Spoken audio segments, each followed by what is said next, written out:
Hi, I'm Alison Tudor and I'm the County Councillor for Prendergast Ward in Haverfordwest.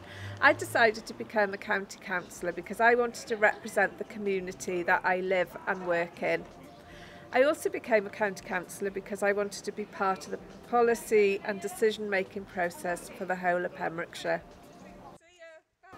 This is one of our residents, Carl Williams, and has lived in this house for how long, Carl? Well, so good 74 years, didn't you? Yeah. Because we was in Prendergast before. Yeah. Oh, it's our God's country up here. I won't go anywhere else. The residents in my ward inspire me to carry on being a county councillor.